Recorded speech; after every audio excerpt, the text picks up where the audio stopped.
Tuluyan ng yanig ang katahimikan ng Auckland, New Zealand matapos mamataan ang ating pambansang pambato na si Alexandra Ala na kasalukuyan ng nagpapawis at nagpapakitang gilas sa mga court ng ASB Tennis Center. Hindi pa man formal na nagsisimula ang torneo sa January 5th, usap-usapan na sa buong Oceania ang pagdating ng Filipina sensation na ngayon ay hindi na kailangang dumaan sa butas ng karayom ng qualifiers. Sa unang pagkakataon, si Alex ay papasok bilang isang seeded player, isang katayuan na nagpapakaba ngayon sa mga world champions dahil sa kanyang matinding porma at determinasyon. Ang mga larawang ibinahagi ng kanyang Spanish coach na si John Bosch ay patunay na ang Ayala Storm ay handa ng manalasa at purahin ang anumang pag-aalinlangan sa kanyang kakayahan sa world stage. Isipin ninyo ang bigat ng eksena. Habang ang ibang mga top players ay nagsisimula palang mag-adjust sa klima, si Alex ay spotted na sa heavy training mode. Pinupukpok ang kanyang left-handed strokes na tila bawat palo ay may dalang mensahe ng babala. Ang buong New Zealand ay gulat na gulat dahil sa tindi ng star power na dala ni Alex, na ngayon ay nakahanay na sa mga dambuhala tulad nina Elina Svitolina at Emma Navarro. Ang entry list para sa 2026 ASB Classic ay tinuturing na isa sa pinaka-stacked sa kasaysayan, pero ang presensya ng isang world number 52 na Pinay ang tunay na kumuha ng atensyon ng international media.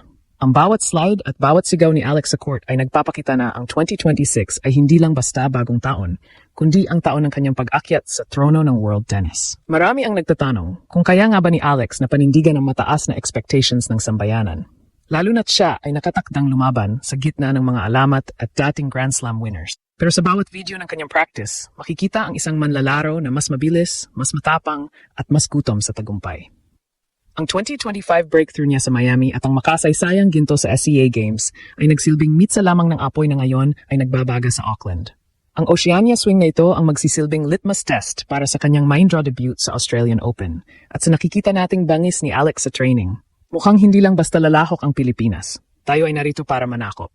Huwag kayong kukurap dahil ang bawat update mula sa New Zealand ay magpapatunay kung bakit si Alex Ala ang pinaka-importanteng atleta ng bansa sa pagsisimula ng 2026. Mula sa kanyang focus sa court hanggang sa paggabay ni Coach John Bosch, ramdamang tensyon at excitement para sa January 5th. Ito ang kwentong yayanig sa pundasyon ng WTA at magpapatayo sa balahibo ng bawat Pinoy. Handa na ba kayong malaman ang mga sikretong sandata na hinahasa ni Alex bago ang pasabog na main draw announcement?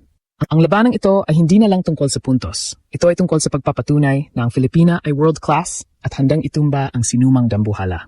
Ito ang part 1 ng ating ulat para sa Gulat World kung saan himayin natin ang naging pagdating ni Alex Ala sa Auckland at ang bigat ng hamon na kahaharapin niya. Part 1. Ang paglapag ng storm sa Auckland, Enero 2026 at opisyal nang nagsimula ang Oceania Offensive ng ating pambato. Habang ang karamihan sa atin ay nagdiriwang pa ng bagong taon, ang ating tennis sensation na si Alexandra Ala ay hindi na nagaksaya ng panahon. Namataan na siya sa gitna ng Auckland, New Zealand kasama ang kanyang pinagkakatiwalang mentor na si Coach John Bosch.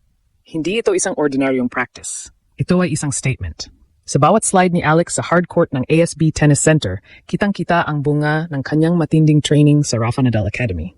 Ang kanyang mga stroke ay mas matalim, ang kanyang footwork ay mas fluid, at ang kanyang mukha ay kababakasan ng isang manlalaro na alam na ang kanyang panahon ay dumating na. Ang buong New Zealand ay gulat na gulat dahil sa tindi ng intensity na ipinamalas ni Alex sa kanyang unang araw pa lang sa court.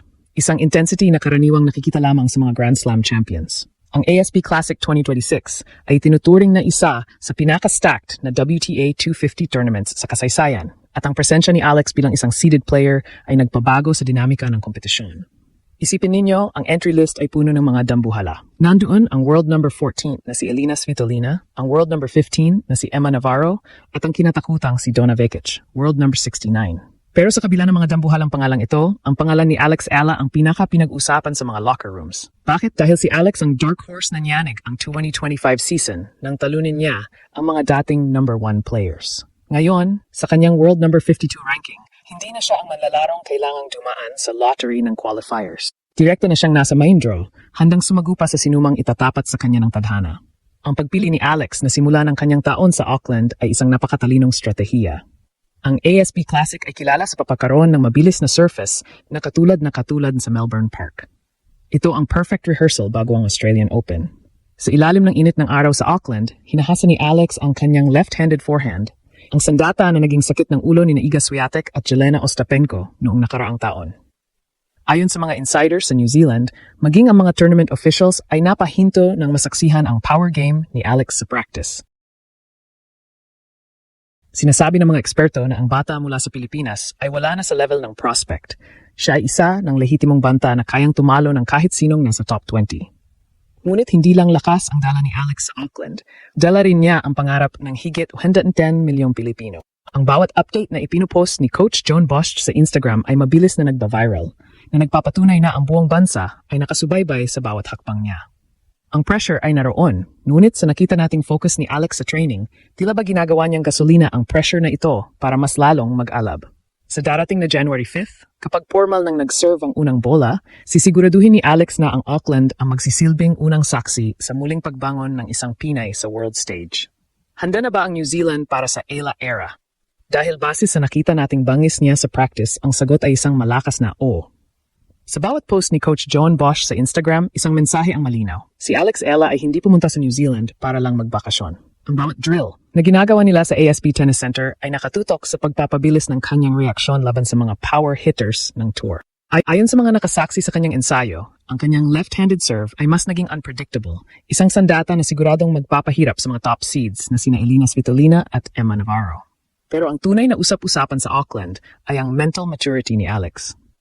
Sa gitna ng training, spotted si Alex na kalmado at masaya, isang senyales na ang pressure ng pagiging fourth seed ay hindi niya pasan-pasan, kundi nagsisilbing inspirasyon para mas lalong galingan. Ang entry list ng ASB Classic 2026 ay parang isang who's who ng women's tennis. Bukod kina Svitolina at Navarro, nandiyan din ang American prodigy na si Iva Jovic, world number 35, at ang matinding karibal ni Alex mula sa Indonesia na si Janice Chen, world number 54. Ngunit ang presensya ng mga alamat na sina Venus Williams at Sloane Stephens bilang wildcards ang nagdadala ng kakaibang kaba sa bawat manlalaro. Ang makita si Alex na nakahanay sa mga dambuhalang ito ay isang patunay na ang ating pambato ay hindi na lang basta guest sa Oceania. Siya ay opisyal na bahagi na ng elite circle na tinitingala ng buong mundo. Sabi nga ng tournament director na si Nicholas Lamperin, Alex is one of the new stars we want to showcase. Isang pagkilala na ang Pilipinas ay mayroon ng lehitimong pambato sa entablado ng mga higante. Habang papalapit ang January 5th, lalong tumitindi ang tensyon sa Auckland. Ang bawat update tungkol sa build-up ni Alex ay sinusubaybayan ng mga fans mula sa Manila hanggang Melbourne. Bakit? Dahil ito ang unang pagkakataon na ang isang Filipina ay papasok sa isang tournament na may dalang bullseye sa kanyang likod. Bilang isa sa mga seeded players, si Alex na ngayon ang hinahabol at pinag-aaralan ng mga kalaban. Pero sa gabay ni Coach John, handa na silang ilabas ang mga tactical adjustments na hinasa nila sa Mallorca. Ang layunin ay simple, makuha ang momentum sa New Zealand para pagdating sa Kooyong Classic at sa Australian Open. Ang pangalang Alex Ella ay hindi lang basta naroon, kundi nangingibabaw.